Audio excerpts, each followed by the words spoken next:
An airline executive allegedly took $16 million in bribes tied to airplane contracts. He got arrested, released on bail. A new arrest warrant was issued, and 1 day later, he was dead. Kapila Chandrasena ran Sri Lankan Airlines. His job was simple: negotiate the best aircraft deals for his country. His side hustle? Allegedly taking kickbacks from Airbus to steer a $2.3 billion contract their way. $16 million. The scheme was engineered. Prosecutors say Chandrasena created a shell company in Brunei, registered in his wife's name, to funnel a €1.45 million kickback into a Singapore bank account. This wasn't sloppy. This was planned. Airbus already admitted it. The aerospace giant agreed to a nearly $4 billion global corruption settlement in 2020, including admissions tied to Sri Lanka. The money trail isn't in dispute. Airbus wrote the check. Now here's where it gets disturbing. Chandrasena was first arrested in February 2020, released on bail. Case stalled for years. Then Sri Lanka passed new anti-corruption laws in 2024.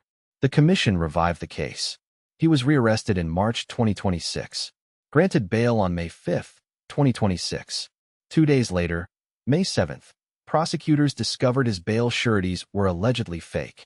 He'd reportedly bribed 2 individuals to pose as his guarantors. The court issued a rearrest warrant. His body was found the next morning, May 8, at a relative's home in Colombo, 1 day after the rearrest warrant. If stories like this make you demand answers, this is your channel. I'm the Angry Otter.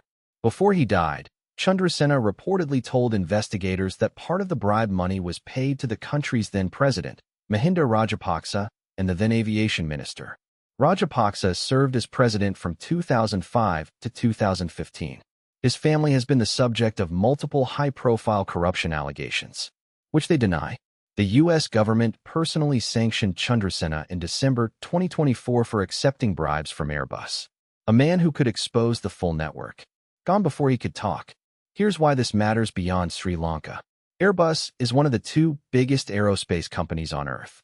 For years, the cost of bribing officials was baked into aircraft prices worldwide.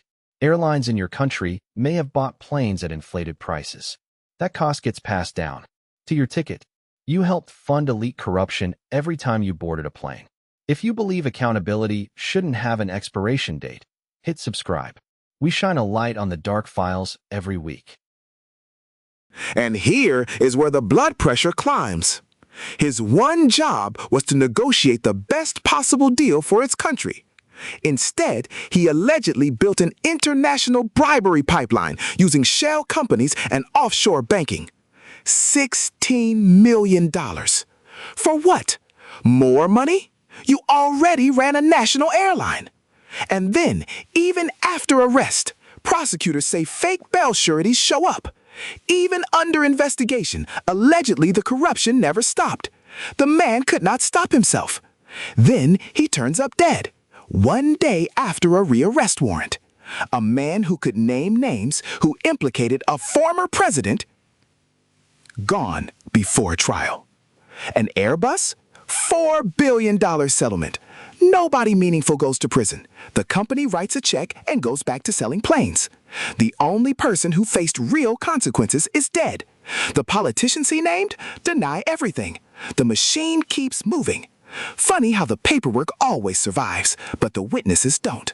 A man who held the keys to exposing corruption at the highest levels of government is gone, and the world moves on. Subscribe to find out who makes the Otter angry next. All individuals mentioned are presumed innocent until proven guilty in a court of law.